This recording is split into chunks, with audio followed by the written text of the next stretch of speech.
Thank you for joining us.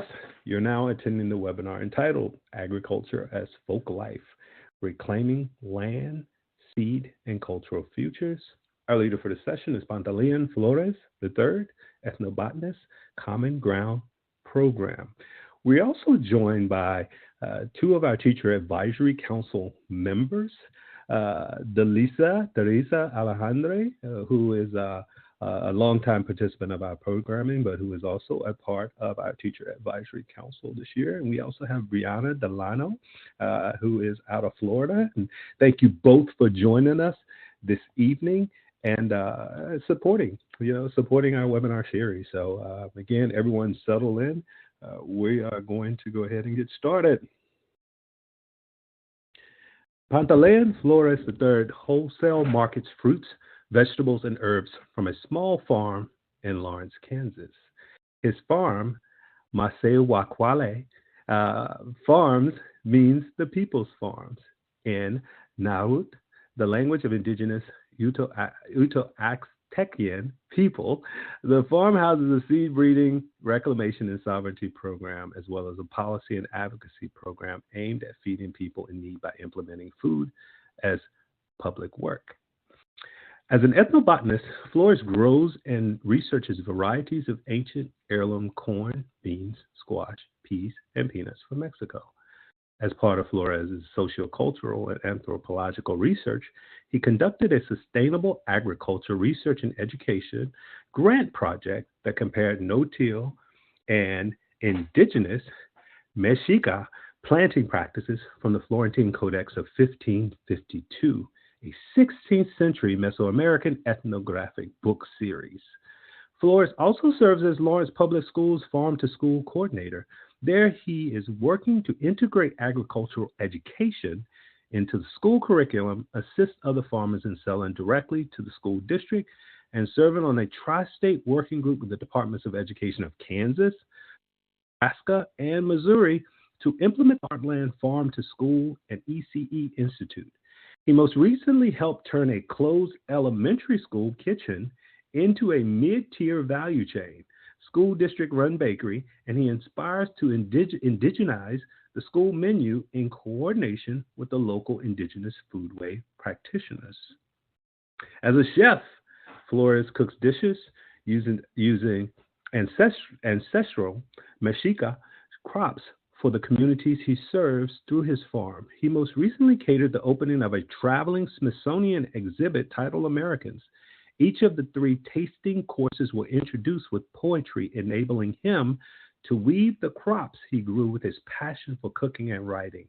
Nixtamalization was central to this presentation, as he also inspires to work with family and consumer science and culinary middle and high school classes to teach learners about its history, process, and legacy. Pantaleon has taken part in multiple fellowships, including the National Farm to School Network's Racial Equity Learning Lab, the Vital Village Network's Community Food Systems Fellowship, and a Food Safety Fellowship in partnership with Cornell University, FDA, USDA, and the Produce Safety Alliance.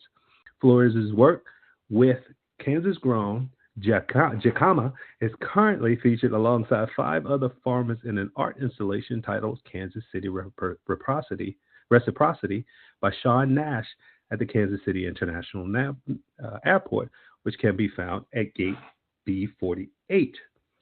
And I can attest to that, Pantaleon, because I saw it when I was there last month.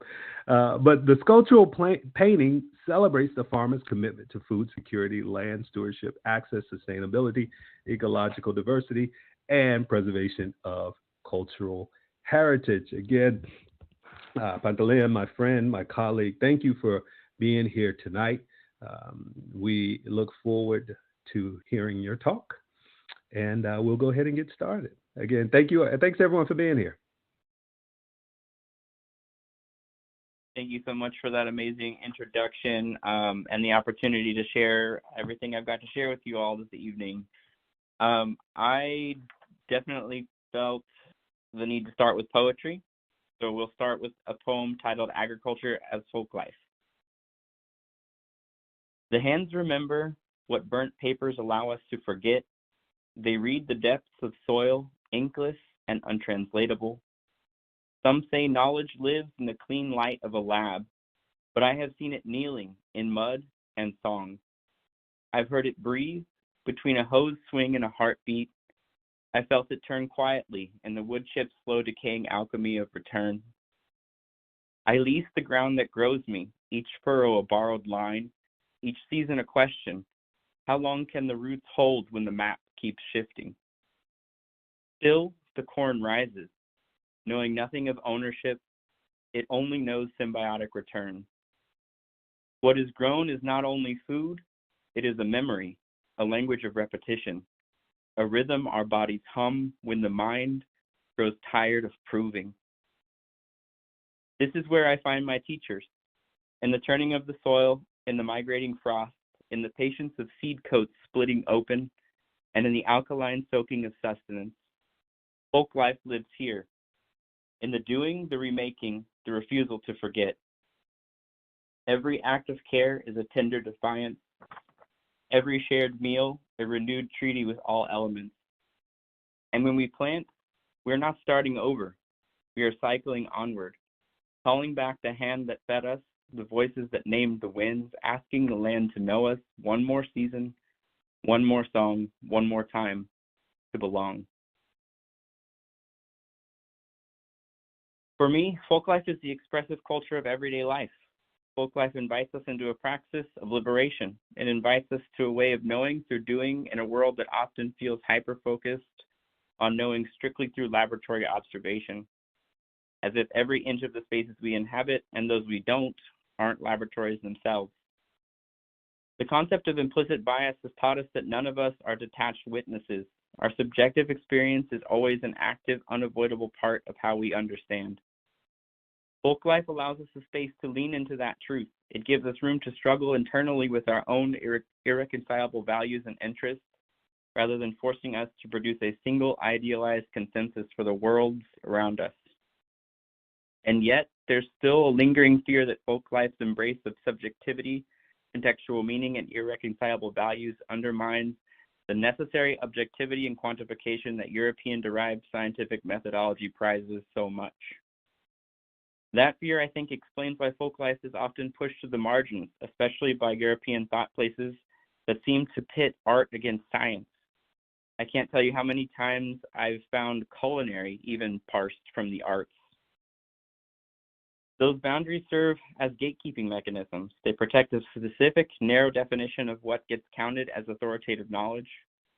Folklife refuses to abide by those boundaries. That refusal, that very insistence on meaning, on context, on feeling, is what it makes it so vital, so beautifully subversive even, and thus so necessary. Today, I find myself grateful to be surrounded by so many partners in the humanities, people who value the pursuit of meaning and lived experiences over mandated objectivity and detached white papers. This, to me, is folklife. When I think about where folklife lives most vividly for me, where I breathe with it, where it transpires as I sweat, where we hum together, it's definitely on the farm. The fact that I leased the land from the city of Lawrence is truly akin to my relationship with the Mexican diaspora. It's the closest that never quite becomes belonging. Each year I plant with the quiet knowledge that the ground beneath me, the ground that has sustained me in so many ways, could be taken, rezoned, or simply put out to pasture by the machinery of policy and being misunderstood. I've tended the soil since the fall of 2018 without ever feeling secure on it. When I first signed the lease, it came with an expiration date, 3 3-year terms. By the end of that final cycle, I was expected to have graduated from that land as though stewardship were a temporary apprenticeship on the way to becoming an owner. Today's numbers don't work like that. The math of farmland, college debt, and rising costs of everything renders that expectation mythical. There have been days where it felt less like an opportunity and more like purgatory. I've been reminded in so many ways that this land and this agricultural space as a whole is not mine and not for me. Through theft, through being asked who I work for while vending at farmers market, through plant relatives chopped and mowed without consent, through arguments over aesthetics made by people who never set foot in the soil, by people who've not been in community with the plant relatives they shunned for being in their given season. I've had infrastructure that could help me scale dangled in front of my face, untouchable because I'm a tenant, not an owner, as if care itself were somehow a lesser claim to the earth. And yet, this land lease program has kept me rooted. It has given me a place to teach, to experiment, to appreciate, to transfer knowledge I did not have growing up intergenerationally. I've pushed local governments to recognize what this model could become. I've pushed for a program not of extraction or graduation, but one of multi-generational continuance. What we're fighting for now is policy that values this continuity as much as it values access. Land without continuity is more than a story without memory. It is the erosion of practice itself. It's a near silent unspooling of the offerings, songs, and shared labors that make a people who they are. When the hand that knows the soil is forced to move on, what's lost isn't just production, it's pattern, rhythm, and culture. It's a loss of vernacular knowledge that lives in repetition and seasons learned by the body. It's the unrecorded art of keeping something alive. This is at the very core of why agriculture can never be reduced to a job description or a curricular unit. Agriculture as folk life is how people narrate their belongings. It's how a community teaches itself through acts of cultivation, feeding, and care. When I speak of agriculture as folk life, I'm speaking of that continuity, the way hands remember what many colonial institutions still don't fully realize, the way meaning is passed, not taught, performed, not prescribed. Agriculture is so much more than a job. It's not something we can corner in a curricular unit, as we said. Agriculture as practice and ritual is vernacular knowledge encoded in foodways, songs, tools, and seasonal rhythms. The actors involved are both cultural bearers and technicians. The acts of cultivating, sowing, coaxing ever-shifting earthen variables, harvesting, seed saving, and kneading yield into shared sustenance are cultural practices. It's an archive of relational knowledge. Agriculture as folk life is static text recovered from Vatican vaults turned into a dynamic performance, such as this. It is seeds inducted and labeled with numbers in cold storage turned back into active processes. Agriculture as folk life awakens vestiges back into function. It serves as an anchor for identity, especially for groups facing change, migration, external pressures, and diaspora. Agriculture as folk life is not just about what we grow, but what grows with and through us. It asks us to remember that every act of cultivation, not just harvest, is also an act of narration of who we've been and who we might still become. Agriculture as folk life reminds us that continuity itself is resistance. Tending soil, saving seed, and intergenerational transfers of knowledge are all ways of refusing erasure. In the humanities, we often ask how culture endures. Agriculture as folk life offers many answers. And let's go ahead and hold that thought before we turn to the next part of our conversation. I want to check and see if we've got any questions we can address at this time. Thank you so much. And I'll remind everyone, if you should have any questions, please enter them in the Q&A. I see that the audience chat is moving along pretty quickly. As always, thank you so much. And we have a question here. How do we revive an indigenous perspective to the land with respect to agriculture when the population that needs to be fed is far greater than that of the communities of the past? How do we revive an indigenous perspective to the land with respect to agriculture when the population that needs to be fed is far greater than that of communities of the past? I appreciate that question. I think something that I may be hearing underlying it is something that I often hear perpetuated throughout Reagan Ag, so regenerative agriculture, sustainable agriculture movements, this kind of Malthusian anxiety that the earth cannot sustain both humanity and justice at the same time. And so I guess I would argue that the population is much greater, and I think that it can be supported. And indigenous agriculture is more than just a summation of production, but also a distribution of power within that production. And so I think we will actually get more to the core of that question as we continue on, but I really appreciate that one. Okay, good deal, and thank you for that. And there was a question earlier, Delisa. Thank you for posting that in the Q&A for me. But this is a question from Nina. Her question was, can you post the poem that you read earlier, Panta? Oh, I'm sure I can get. We've got a couple here that I'm sure I can get out to everybody. Yeah, we have a few of them. So yeah, and there was a question, and I hope I have the pronunciation right. Have you researched the Huboas agricultural system of the ancient Hawaiians? I have not. I do not know much about that. Okay, all right, good deal. No problem. Murray, thank you for asking that question, and I invite everyone again.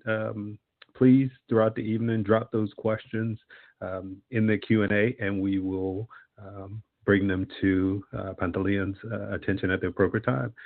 We're fine to move ahead. Thank you for answering those questions. Of course. Yeah, we'll go ahead and move to our next section, which I call The Miseducation of Corn After Conquest. And that's also the title of our next poem.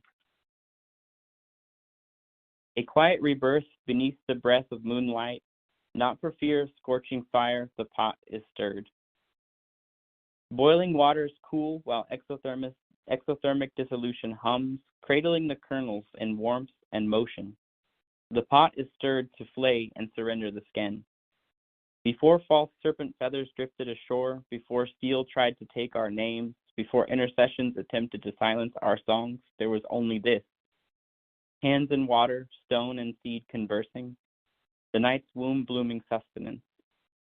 Hands lifted, palms reaching to the skies, fingers traced invisible lines of devotion. Kernels threaded like a prayer into the night, counted through joy, sorrow, glory, and the turning of the moon. Chico Mekawach ensures no crown or blade can sever natural law. Hands pressing deep into the soil. Sinteot gives life through sacred grain, arching overhead, light folding sky into dough. Simply spirit grows stronger each season, humming shoulder to shoulder across the heart. These are the living covenants that cannot be commanded. In the face of conquest, continuance prevails. Each stroke a heartbeat, each nistama a sun rising through darkness, each offering a refusal of genocide. Here on the screen and in this next section, I want to kind of start with a premise and a question. The first one being that food is a tool that can be weaponized for dominance or liberation. And I actually use that word weaponized in a completely neutral context because, my premise is that food is a tool that can be weaponized for either dominance or weaponized for liberation. The question here is also what happens when sustenance itself is caught in the machinery of an empire. On the screen here we have bison, corn, we also have salmon, and we also have wild rice, kind of posted in juxtaposition to these weekly rations that you see on the other side of the screen. So kind of keeping those things in mind as we enter this section titled The Miseducation of Corn After Conquest. Before conquest, maize was more than a sustenance. It was sacred. In the Florentine Codex credited to Bernardino de Sahagún, one can read of festivals for Sinteot, the god of corn. Book 3, Chapter 2 of the Florentine Codex describes how Sinteot and Chico Mekawach, the goddess of food, were venerated during festivals where she made all of our food. That's a quote. Maize is prepared not merely as nourishment, but also as ceremony. Book 10, Chapter 20, entitled The Seller of Cooked Maize Dough, depicts ordinary speech acts from daily life that can still be found in tortillerias today. The line from the chapter reads, "Hand me my softened maize, let me pat a tortilla out for you." Working dough becomes a profoundly comforting eternal image. It becomes an embodied prayer, not just an action. The Florentine Codex, Book 11, Chapter 3, describes nixtamalization in exquisite detail.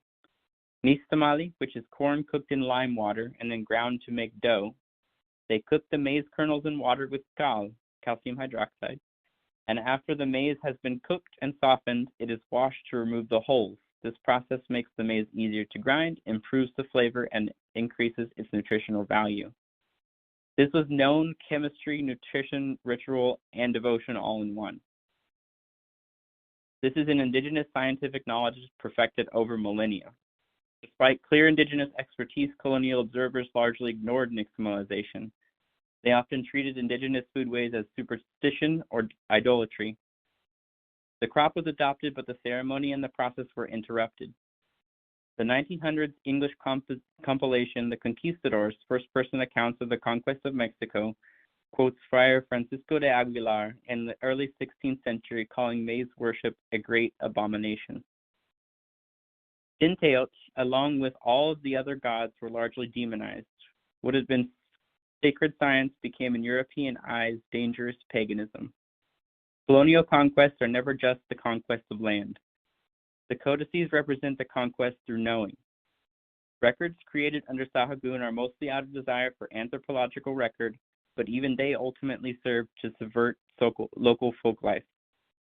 Indigenous foodways were reclassified as primitive. Our ceremonies were outlawed. Our knowledge was systematized into silence. That silence had consequences.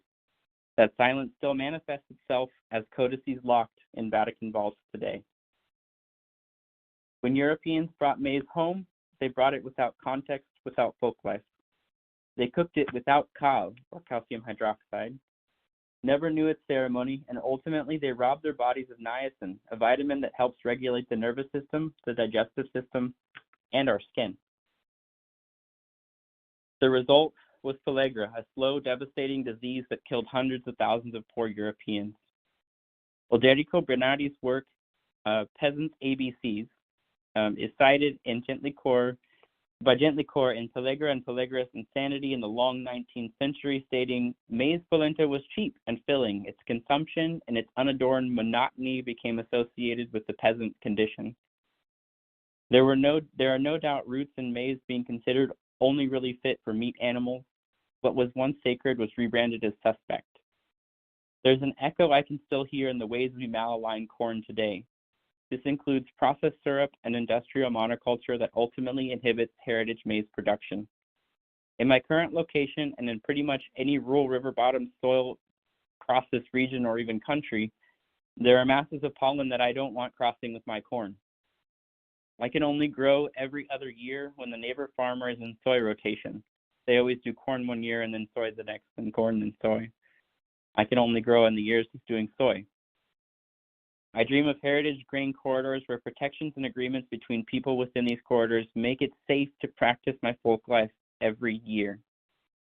We can see how conquest took more than land. It took the relationships between people, plants, and the cosmos.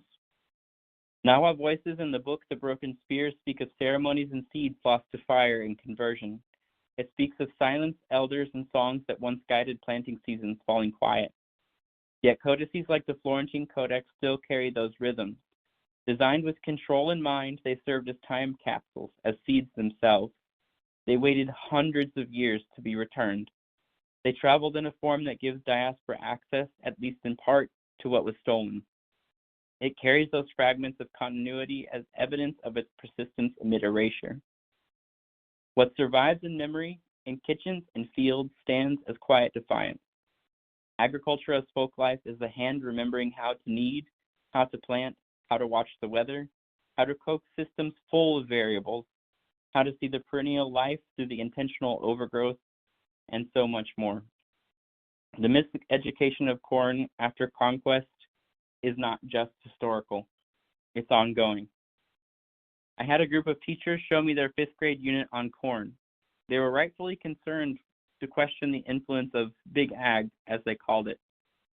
When I reviewed it, I saw their concerns on paper. In the same breath, I saw something that felt more pressing. I saw blatant, unchecked Eurocentrism.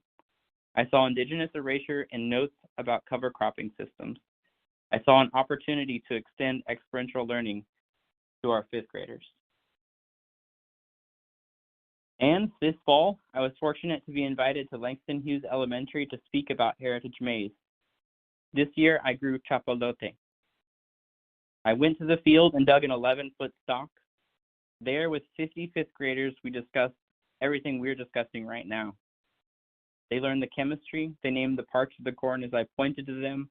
They ate popcorn, an appropriate snack as chapalote is popping or pinole corn. They learned how it's considered the oldest heirloom in North America, a grandmother of sorts to all varieties north of the colonial U.S. border. The questions went wild.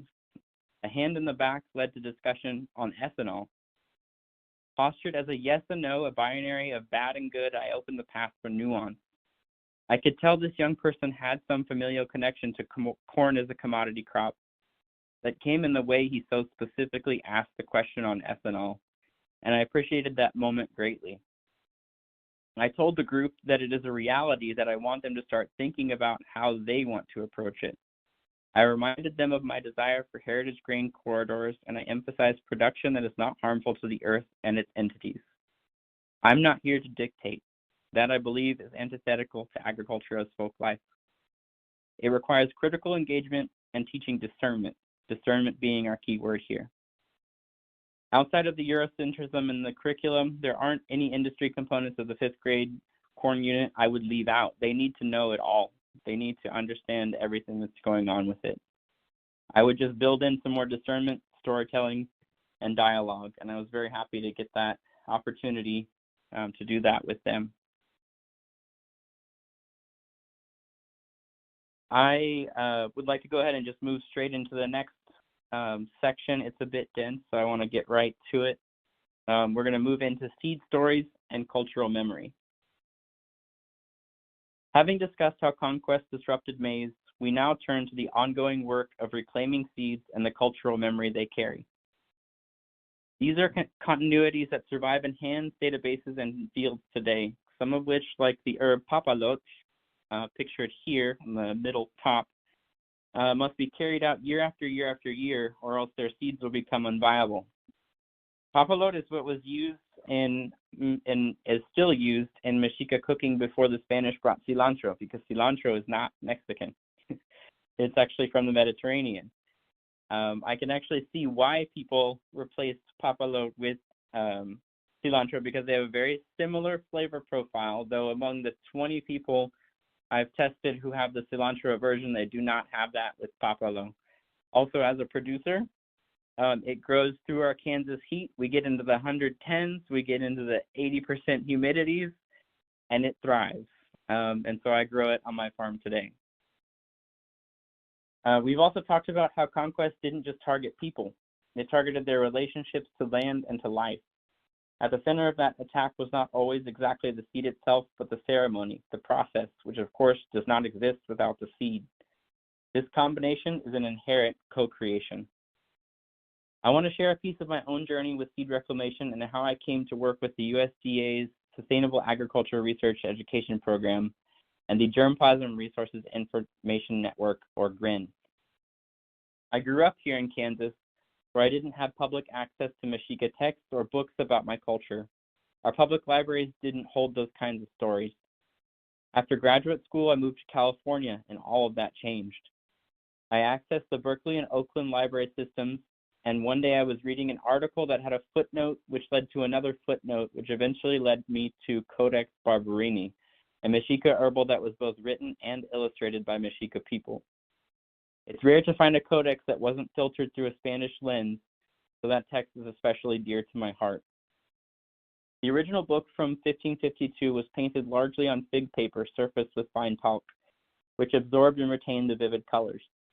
Notable conquistadors like Bernal Diaz likened their skills to that of Michelangelo, who at the time, just a few years before, had been appointed chief architect of St. Peter's, so well into his career. Bernal Diaz likened their skills, saying they would be placed in the same company. The illustrations are more than just drawings. A number of drawings present particles clinging to the roots, which is indicative of the type of soil in which the respective plant was found. Illustrative context clues provide users information on soil moisture needs of the plants, relationships to animals, parasite-host fruit relations, plant relationships to various forms of bodies of water, and some symbols in the illustrations even refer to phonetic references rather than ecological ones. If you have the chance, locate a copy of the official Johns Hopkins University translation by Emily Walcott Emmert from 1940. I'm lucky to have a copy. Her version was never published. A male rival at Johns Hopkins who worked on his own translation at the same time, however, was. You can still find his book today. I feel Emmert better captures the connections that were held dearly and without question by the three Mexica writers and illustrators of the Codex Barberini, also known as the Briana's manuscript. The work itself exemplifies Mexica worldviews of interconnectivity. It's not strictly plants because nature is not strictly plants. It's not a guide on how to reap the most from what you sow. It's a story told largely in pictures that tells you far more than you would ever need to know if your only mission were extraction and human benefit. Really digging into this primary resource gave me a sense of connectedness to my ancestors from 1552. I got to see and hear from them firsthand after they had spent nearly 400 years locked in royal and Vatican vaults like stolen dormant seed. That understanding made me sick and gave me reason to search for hope at the same time. From there, I learned about the Florentine Codex, a central document that would become the foundation for my USDA STARE research project. I later moved back to Kansas and scoured the local library for signs of Mexica folk life. There were none. In fact, it was worse than that. The only reference I could find was a children's book so horrid I wrote an essay to the library advocating for its removal, and it was removed. I swiftly learned that people could submit purchase requests, and I took it upon myself to start requesting books I'd already read so that the next generation wouldn't have to face the void as starkly as I can. That's something you too can do. See if you are represented, and if you are not, make those purchase requests. And if you are being misrepresented, write that essay, get that book out of there. That's all I got to say on that. I then started Masewa Quali Farms in August of 2018. I had a solid understanding about indigenous planting methods from the Florentine Codex, and I wanted to see how the planting methods of no-till systems now would shore up to instructions from the ancestors. With the help of USDA STARE, I undertook a project called Ancestral Mexica Farming, a comparative yield analysis from the 1500s. I was looking at indigenous planting techniques, how our ancestors grew food in a way that was deeply intelligent, rhythmic, and ecological. To do this work, I needed access to seeds, ancestral seeds. That's how I came into contact with GRIN, the Germplasm Resource Information Network. When I first applied for corn samples, I wasn't sure what to expect. The website at the time was different. It read, distributions to fulfill requests for repatriation of subsamples of germplasm collections to a country or community of origin are considered a high priority. The NPGS also encourages various seed saver organizations and public gardens to conduct germplasm conservation activities that engage many individuals and groups throughout the country. It was a sigh of relief reading that, and certainly not what I had expected. I selected seeds, submitted my research proposal, and included some notes on how those seeds applied to me as a community of origin, and the seeds were awarded. The project also gave me an opportunity at practicing intergenerational knowledge transfer. Through the grant, I was able to hire 2 undergraduate research specialists, Ash and Paula. I still remember my decision to hire Paula, who had mentioned that her farming experience was almost non-existent. Agricultural experience was of no consequence to me. This wasn't simple farm handwork. It was agriculture as folk life. Ashley is from a heritage of herbal healers, and I am incredibly grateful that she too agreed to join us in praxis. If you read anything from the study, please read their ethnographies. Their support, their energy, and their honesty injected agriculture as folk life into the work seemingly more than engaging the codices even did. When the harvest comparison results came in for a corn variety I assessed from GRIN called Guanajuato 31, the indigenous planting method had yielded 6.7% more than the no-till method. That was powerful. It was validation not just of an agricultural technique, but of a cultural memory. The ancestors weren't just keeping traditions, they were keeping science that outperforms what is considered the science of today, by many. Today, GRIN's language has shifted. The current statement reads, NPGS germplasm is not available for individual home or community gardening or for homeschooling or K-12 public or private school projects. The change is stark and it reflects a deeper shift in political posture, one that has become more rigid under the current political climate. And yet, I have had nothing but amazing interactions with the people who keep Grin running. These are not faceless bureaucrats. These are caretakers. These are gentle, brilliant people working behind the scenes to protect and share the living memory of plants. They are undersung, if not outright unknown, and they deserve recognition.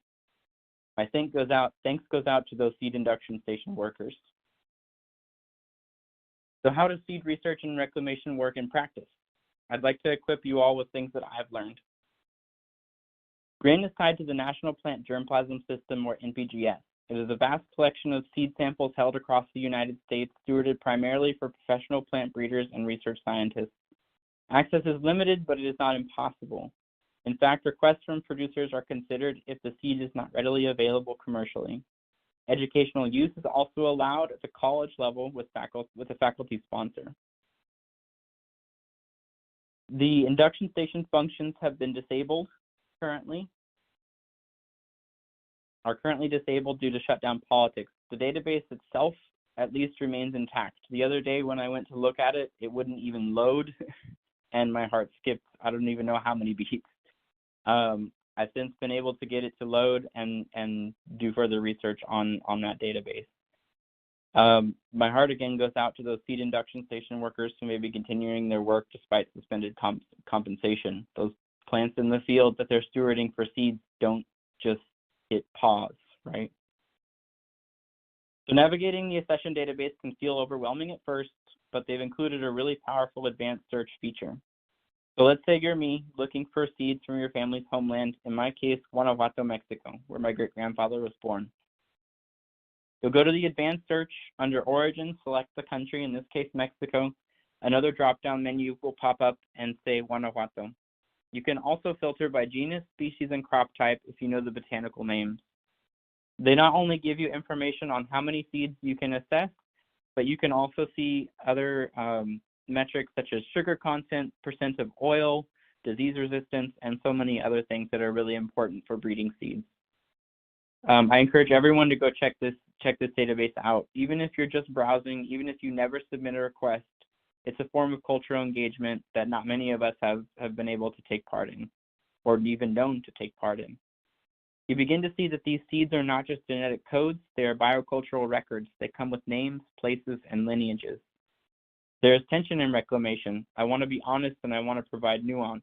This work is not without contradiction. I understand the colonial context of these databases. Their origins often mirror the very process of extraction and hoarding that stole these seeds in the first place. They can feel like museums of what was taken, but they are also like codices, a means of survival. The codices were created to help the Spanish crown understand how to conquer us. They were tools of surveillance, but they also preserved our calendars, our plant knowledge, and our rituals in ways people of diaspora would eventually be able to access. They kept something alive. Without them, cultural genocide would have been even more complete. There is a parallel here with the seed banks. Even within a colonial system, we can reclaim memory. We can make use of what was kept, even if it was kept without our consent. Here comes our moment for strategic reclamation. For educators, producers, and community members who want to engage in this work, here are some honest, hard truths. You may need partnerships and positionality. You may need to code switch to frame your intentions in ways that fit the system's categories. That does not mean you've abandoned your culture. It means you are working to protect it like our ancestors did. They hid seeds in their hair during forced removals. They encoded stories into textiles. They attached the names of colonial saints to remedies in order to continue curing the sick. Today, we hide the seeds of our intentions in grant applications, in research proposals, and in educational plans. We speak both truths simultaneously, one for the world that we live in, and one for the world that we are building. I'd like to pause there as well and see if there are any questions we might want to get to based on what we've gone through. All right, thank you. Thank you to everyone who submitted questions. Again, I remind everyone to include any others that you may have. Nicholas had a question about the types of anchor texts would you use to supplement storytelling with the fifth grade corn unit? Are there any particular anchor texts that you would use to supplement storytelling with the fifth grade corn unit? Or source, I would say source material as well. Sure, yeah. So I think, I think the Florentine Codex, there are editions of it that are available for free online where you can actually read the instructions of planting corn. And I think that as a primary source is an amazing jumping off point for so many other things about corn and about what is often called human consumption corn, which is a term that I have a lot of conflict with. But I would say the Florentine Codex and specifically the part that instructs how to plant and harvest corn. Thank you for that. Margarita actually had a question that was similar to that as well, which is how can educators use examples from the Codex to help students understand that agriculture is part of culture and identity, especially for elementary students? How can educators use examples from the Codex to help students understand that agriculture is part of culture and identity? Honestly, I think the way that it's written, it does a really good job of that. It goes back to that idea of people being, just enactors of their culture and technicians at the very same time. There's no separation when it comes to seed save. So in the cycle, seed saving, planting, cultivating, harvesting, cooking, eating, surviving, seed saving. It's just a constant cycle, and I think the way that the codexes are written really just shows that it's not just like a technical encyclopedia. It's really that those cultural moments and words and almost poeticism is woven throughout that codex. And I definitely would recommend Earthly Things as the first one to kind of dig into if you decide to get a copy. Lydia's question, is there a way to use those methods on modern large-scale farm, on a modern large-scale farm that is economical? Is there a way to use those methods on a modern large-scale farm that is economical? Absolutely. So I think one of the misconceptions about fossil fuel use, and this is one that I was completely naive to when I first started Masewa Quality Farms, is that the problem of fossil fuel in agriculture is not on the farm. It's in transportation, it's in refrigeration, it's in our individualistic, everyone's got at least one fridge, if not another one hiding in the garage, ultimately burning fossil fuel. And so it's with tractors. And that's something that I would not have said in 2018 because I initially started the farm as a no-till, no fossil fuel farm before I really dug into where are the major issues of fossil fuel use. And they are, I believe in this order, transportation, storage, and pesticide production. On-farm use is like way down at the bottom of the list. So the instructions, just to kind of give a short overview of that, really they involve hilling the crop at two different growth stages, which that can all be done with tractors on much larger scales.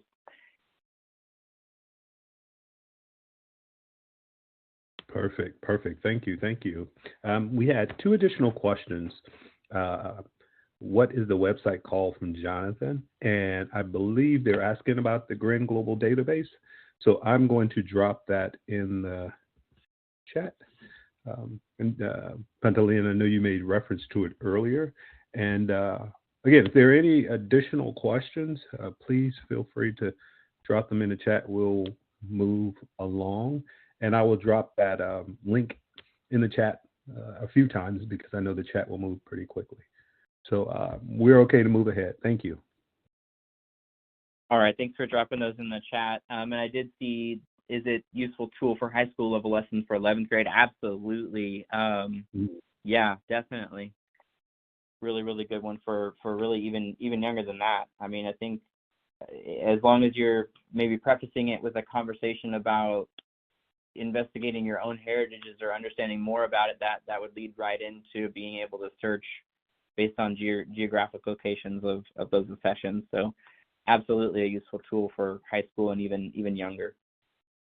I'd like to move into models for public land access and continuity.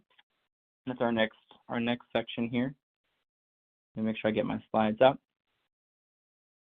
When we treat land as a commodity, we lose more than access. We lose memory and the potential energy of continuity. Every community severed from its relationship to land loses not only food, but ways of knowing. So the question becomes, what happens when we reclaim land as a shared inheritance rather than a private asset? What happens when public lands such as schoolyards or city parks become sites of continuity, intergenerational learning, and agricultural folk life? In this section, I'll share some examples of how we've been experimenting with these ideas here in Lawrence, Kansas, through city land access programs, schools as community food anchors, and hopefully one day through the vision of food as a public work. As I mentioned earlier, I lease the land I use to operate my farm from the city of Lawrence. The land, which is zoned as a park, has operated as an incubator farm since 2013. It's a 6-acre site that hosts 8 farming operations. I lease 0.8 acres at the rate of $100 per year with municipal water on site. Through the Common Ground program, which currently encompasses all city community gardens, and the incubator farm is officially under the city's purview, the county sustainability office has carried most of the programmatic work since its inception. The simplest way to describe it to anyone who might question opening public lands to small farms is this: the city has agriculturally rich soils it would otherwise have to mow and maintain. Instead, it leases that land to stewards who pay a modest fee to farm it. It's a win-win. Maintenance costs are reduced for the city while local food production is increased. Lots of community engagement follows. This exists in a system where land acquisition is out of reach for most. Agriculture, especially as a pathway to folk life, should not be pay to play. Further development of the incubator farm model could unlock enormous potential. I really believe that. This potential isn't limited to here. It could extend wherever political will exists to open public land access for food production and agriculture as folk life. The city sustainability office, established more recently, focuses primarily on municipal operations such as energy, waste, and transportation, all very valuable places to focus their energy. Their website highlights healthy local food systems. However, most of what they list is the work of the county. City Parks Department has shown little interest in maintaining the program, even though its public benefits are clear. Lower maintenance costs, increased local food access, and the preservation of agricultural and place-based knowledge. The gap between public value and administrative ownership reveals how fragile these programs can be without shared commitments. Another model that I've been spending countless hours grappling with is food as a public work. Programs like SNAP, which require immense political energy to defend. I think we all know that very, very well in this month especially, have maintained a roughly 11 to 14% food insecure population for the past 40 years. This is possibly a sign that the system is working exactly as it's designed. It appears designed to sustain dependence and not autonomy. All of this contemplation has led me to an idea called food as a public work. Under this model, cities or counties could create public jobs that produce food for institutions such as schools, hospitals, and prisons. A workforce of 12 people would cost roughly $1.2 million in wages and benefits, but based on numbers shared by larger scale farmers, that team could generate between $4 and $6 million worth of food annually. Hiring BIPOC producers would begin closing gaps in dignified, culturally grounded roles within the food system.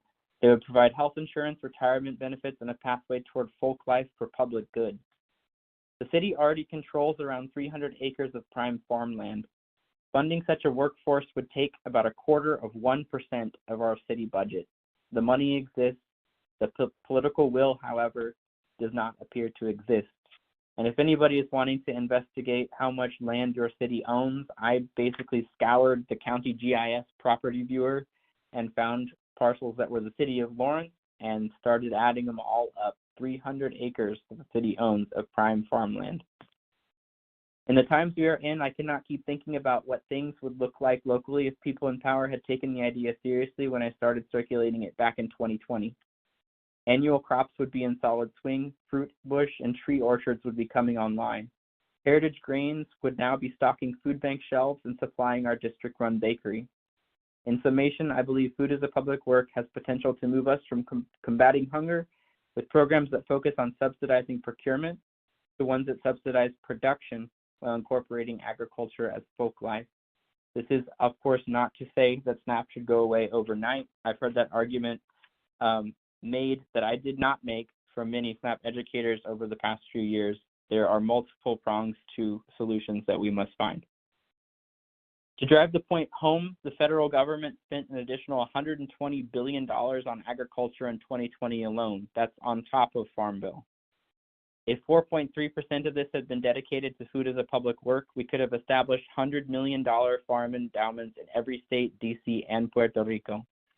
That amount of funding could have supported 40 years of putting food as a public work into action. I'd like to move on to school-based models. I'm really not sure that the empire will ever be ready for that scale of transformation discussed as food as a public work.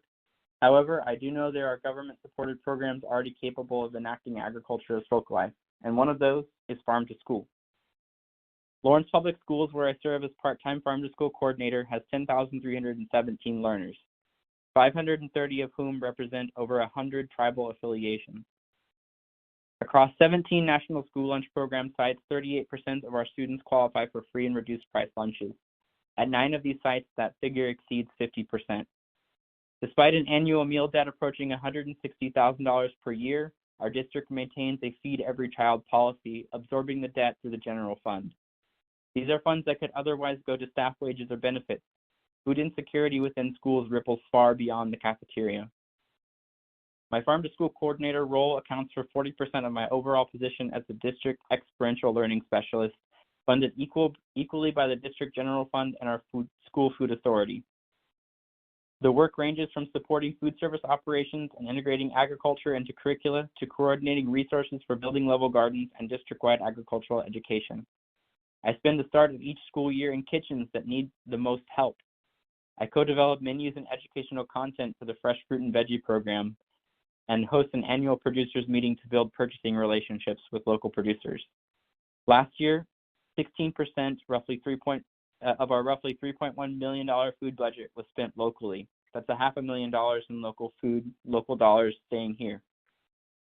I also work with the Departments of Education of Kansas, Nebraska, and Missouri through the Heartland Farm to School and ECE Institute, where district teams design and implement year-long action plans with dedicated coaching. I'm also proud to collaborate nationally with Vermont Feed and National Farm to School Network, and as an alum of the Vital Village Community Food Systems Fellowship, which works in partnership with Boston Medical Center. I've seen how local practice connects to national movement work. Locally, I serve on our County Extension Council and assist the 4-H Youth Development Committee as we pilot integrated 4-H programming at one elementary school this year. I also help guide our county and city health department's 5-year community health improvement plan, specifically the section on hunger, and I participate in the Kansas Food Action Network, a statewide coalition of more than 30 mostly county food policy councils. In the past 18 months, I've written and been awarded $200,000 over 3 grants to transform a closed elementary school into a district-run bakery. The bakery launched this fall uses 100% Kansas wheat, some of which is fresh milled Rouge de Bordeaux from Stone and Sparrow Farm and Mill here in Melbourne, Kansas. He literally mills the flour to order for us. It's amazing. The bakery is projected to save over $125,000 every year. This is enough to fund the baker's 2 full-time positions. For further context, our new blueberry scone made with 11 simple ingredients costs 75 cents less per unit, and that's labor included, than the 33-ingredient mainline distributor version it replaced. It's powerful, and it's for all of our learners. We now have 20 gardens across 20 buildings from early childhood through high school, including our community transition program and juvenile detention center. The $50,000 general fund allocation primarily supports stipends for building level garden coordinators. These folks are the real boots on the ground. Most coordinators hold primary roles inside their schools, giving them cultural insight and continuity with students. One of our earliest sites, a middle school garden run by a nonprofit called Growing Food, Growing Health, remains a partnership model.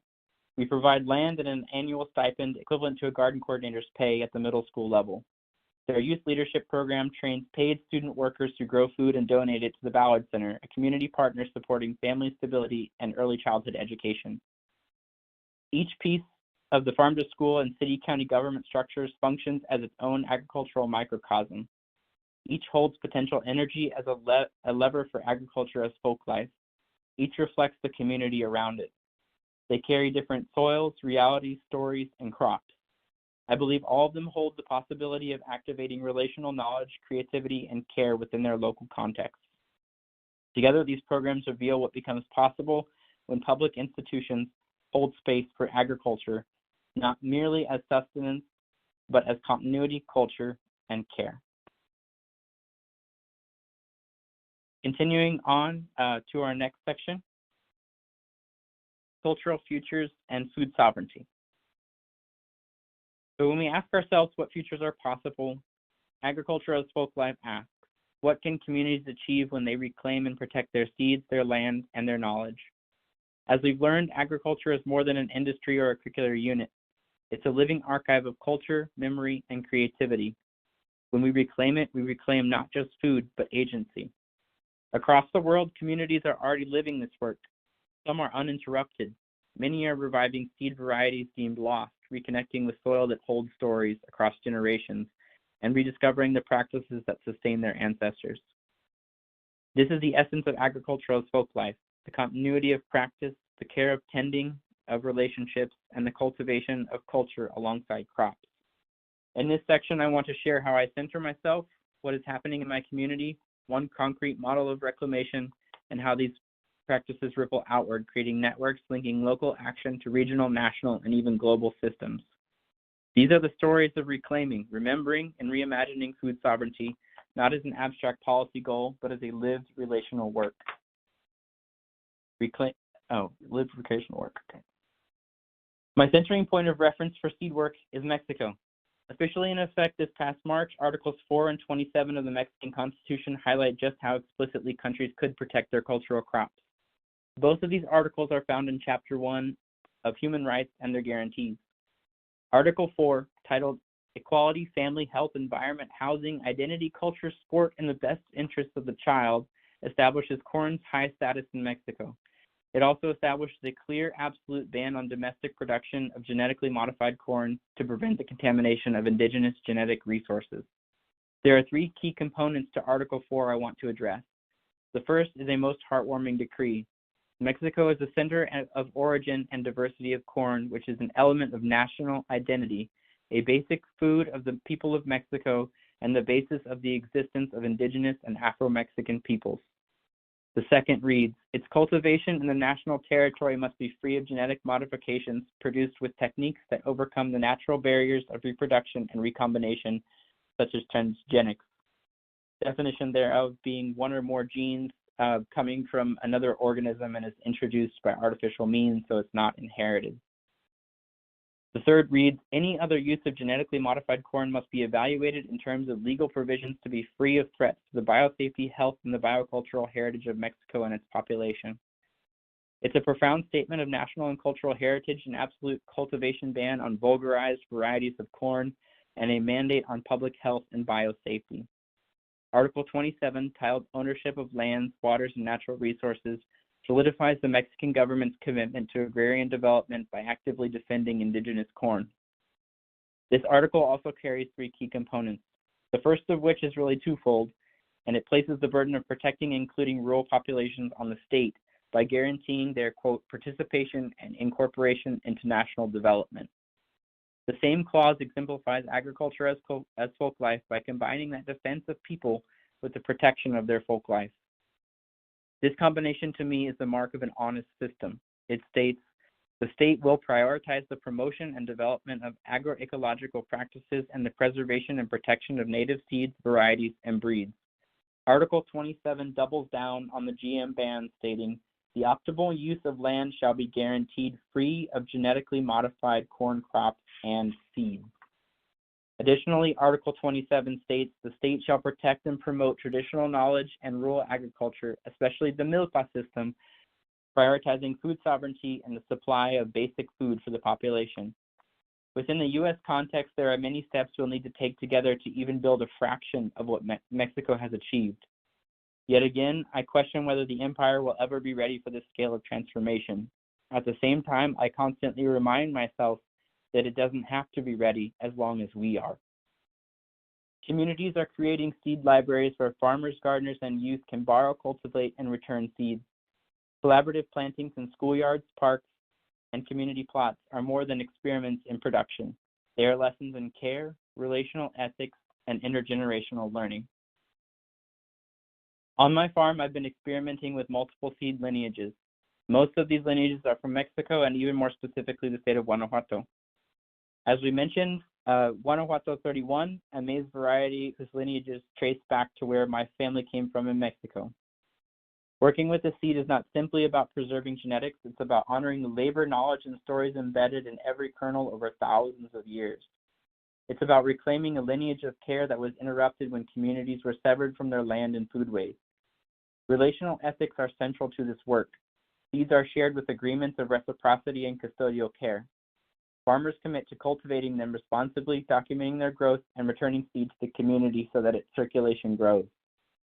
This is not transactional. It is rooted in mutual respect, cultural responsibility, and the acknowledgement that knowledge and the resources are co-created and shared across time and space. These efforts ripple outward. Local projects connect to larger networks, school programs that teach children not just about agriculture, but about history and stewardship, municipal partnerships that open public land access, and policy advocacy that seeks to embed continuity, care, and sovereignty into systems that have historically prioritized profit over people. One of the most exciting aspects of this work is how small local projects can scale when we adopt systems thinking. A community garden or schoolyard planting is not just an isolated experiment. It is a node in a network of knowledge, practice, and culture. Each node informs the other. Data from local seed trials can inform regional decisions. Curricula developed locally in schools can shape regional life. Policies advocated at the city level can support countywide or statewide seed initiatives positioned to spread productivity like wildfire. Co-creation is essential. These systems function best when educators, farmers, policymakers, and community members collaborate. Every participant brings unique expertise and perspective. Every decision is a negotiation, a balance between continuity and innovation, between cultural preservation and the practical needs of production.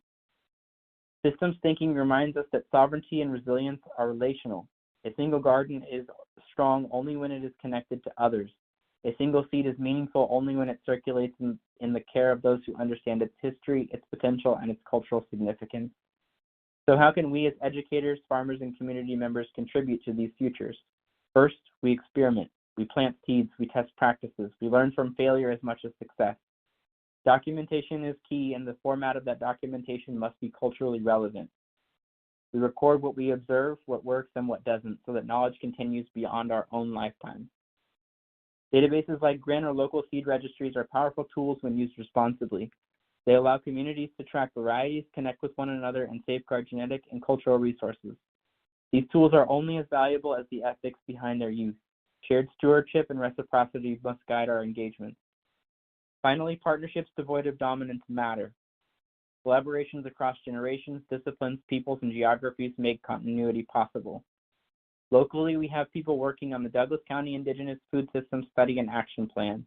I have a deep appreciation for work that takes on planning and implementation at the same time. As we mentioned earlier, there is no separation of agriculture and feeding people. There's no agriculture here, culinary over there. It's all foodways. So doing both, practicing continuity, is really central to the framework of Folklife. This work is neither linear nor isolated. It is communal and cyclical. Every time we share knowledge, exchange seeds, or cultivate together, we invest in the long-term health of our collective communities. As we look to the future, we must see agricultural folklife as living culture, resistance, and liberation. Every seed planted, every practice or reclaimed, and every story remembered and retold contributes to futures rooted in care, identity, and sovereignty. Imagine a world where public institutions recognize land, seeds, and food systems as public treasuries, where knowledge circulates freely across generations, and where communities maintain the continuity of their practices even as they innovate. These futures are possible, but they require intentionality, commitment, and collective action. In closing, I invite you to see your work as part of this tapestry.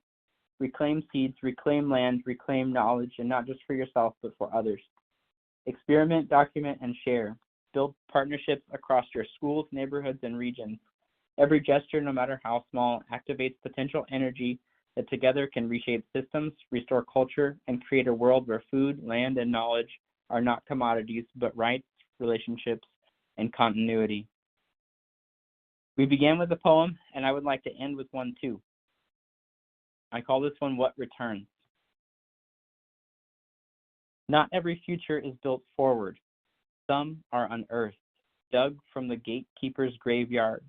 Some are hidden for us in the footnotes, set once again into motion by research. Some lie dormant, dreaming beneath their weight, called back through hands that remember what empires tried to force our forgetting. Must the world always be invented anew? Can it be returned to the ways it held steady? To save seed, to feed the neighbor, to share in the knowing. Progress is not the plow that cuts faster. It's not a chemical that secures the yield. It's not the monotony that promises abundance. It's the hand that mends the furrow. It's the hand that accepts nature's fate. It's the hand that calls upon the plethora of possibilities. Innovation begins with listening to what already grows. Look back. There are blueprints in the milpa. There are maps in calloused palms. There are stories nestled in husks. There are futures held tightly in every seed. There are instructions whispered in the language of simply. When we tend to those, we are remembering forward. This is how movements grow, in networks of care, in circles of trust, in the slow, deliberate rhythm of return. Together, we plant not just plots, but partnerships, not just crops, but commitments, not just seeds, but continuities, not just work, but wisdom, not just a lesson, but codices of our own. Thank you so much for this opportunity. I want to open it up for questions. All right, thank you so very much. I truly appreciate it. And again, I'll reiterate that question from earlier, ways to have access to your poetry. Thank you so much for sharing. Thank you so much for opening and closing. It was refreshing. It was illuminating. One question in the chat, this is a question that came in earlier, is where did you start when working with these school programs? I believe you touched on it, but this is another question. It goes to where did you start when working with these programs from Chrisana? So particular launching. I definitely have to say that I started this work on the shoulders of giants. I inherited a program that was already really, really well established for about, I think, 7 or 8 years when I got in. At the time, there wasn't a garden in every building. I very quickly realized that our juvenile detention center was often not involved in many different conversations. And one of our high schools didn't have a garden space, and that took a lot of advocacy. So the other component to that, when I took over the position, there was not an opportunity for turnover.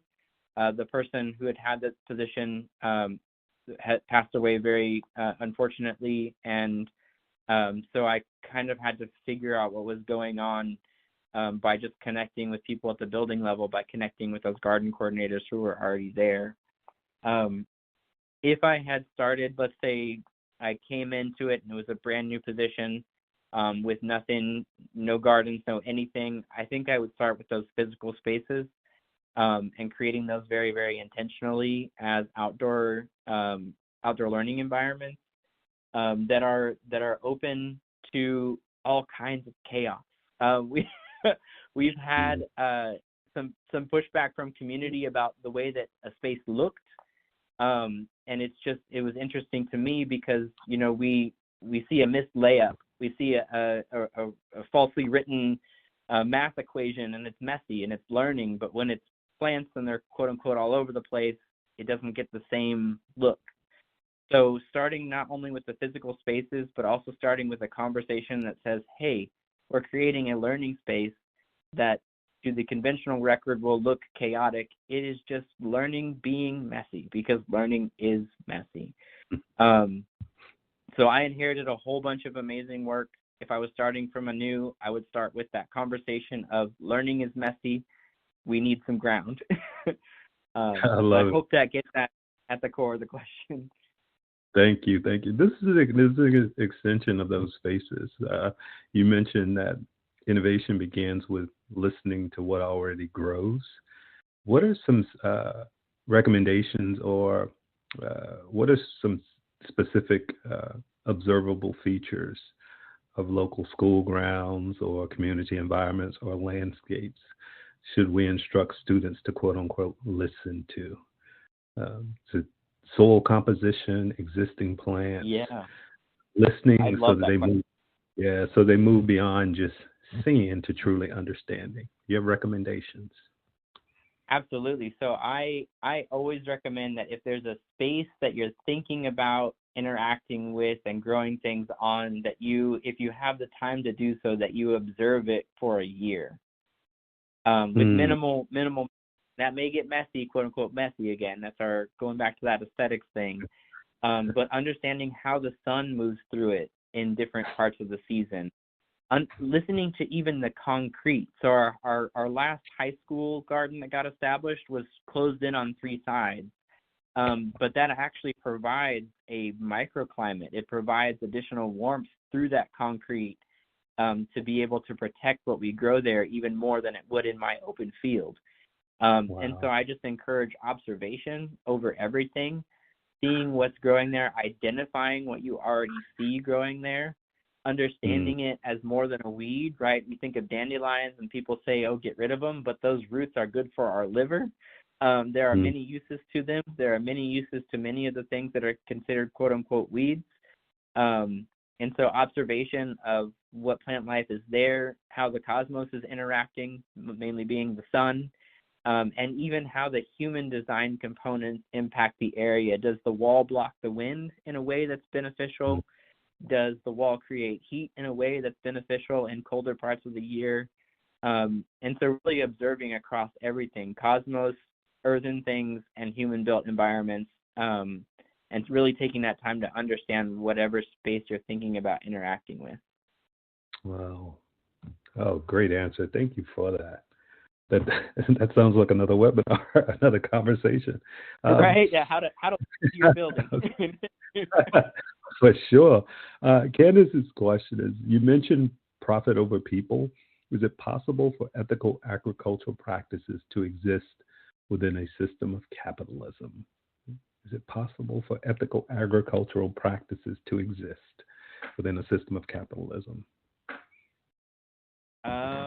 There will be a transition period between what we are currently surviving under and what we get to thrive under. There will be things that people say are not part of capitalism that are helping us bridge to what's next. There is often an undercurrent of nothing under capitalism. If you say that, that means that there cannot be anything that transitions us into a different system. And I'm not saying that's what the question was getting at all, but ethical agricultural practices can exist as something that transitions us from capitalism to something different. I don't think in the way that that's exactly worded, I don't think that ethical agricultural practices can exist. But if I have to pick a yes or a no, I'm going to say probably not. And that is a very hard reality, especially as a producer. I still have family to feed, house to pay for, roof over my head, that kind of thing. So probably not. But also, if we don't try things that are tangential to it, I don't know how we transition away from it or to something new. That is a whole nother webinar. If someone's got what they can do, I will sit for hours and work work through that with y'all. Heck yeah. Yes. I agree. We'll have to explore that. Okay. We're going to prepare to close out, but how can our teachers stay informed about you, your farm, all that's happening with you in Lawrence and beyond, whether it's your site, whether it's a particular social media account? How can they? Okay, you dropped it in the chat. Yeah, drop it in the chat. So website for sure. There's lots of podcasts, all kinds of things that you can interact with to kind of understand food as a public work from many different perspectives. Also Instagram. I don't get on Facebook. I know Instagram is Facebook. It is the one social media outlet that I use. So definitely Instagram if you've got it. And then of course the website, there's a way to contact me through that. And a drop-down menu to kind of help me sort through like what you're trying to get in contact with me for. So yeah, definitely website and Instagram I would say would be the top two. And as we are recording this and the chat will not appear, will you give that that Instagram account? Will you give us the name?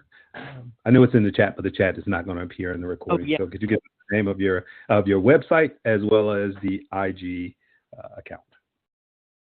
Yep. So the website is masefarm.org. So MASEFARM.org. The Instagram handle is the entire farm name. So I hope you can find me. So it's Masewal Kwali Farm. I'll spell that out. MASEUALKUALLIFARMS.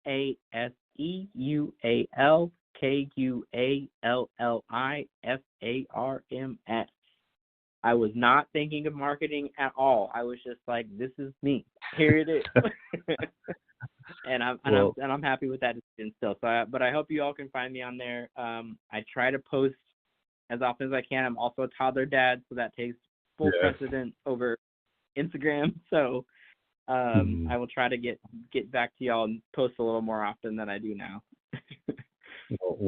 Thank you so much. You're an inspiration, and in full transparency, everyone, I was fortunate to meet Pantaleon when we were in Lawrence, Kansas this summer, and he told me about his work, and I mean it's phenomenal work, and as you all can see, and so.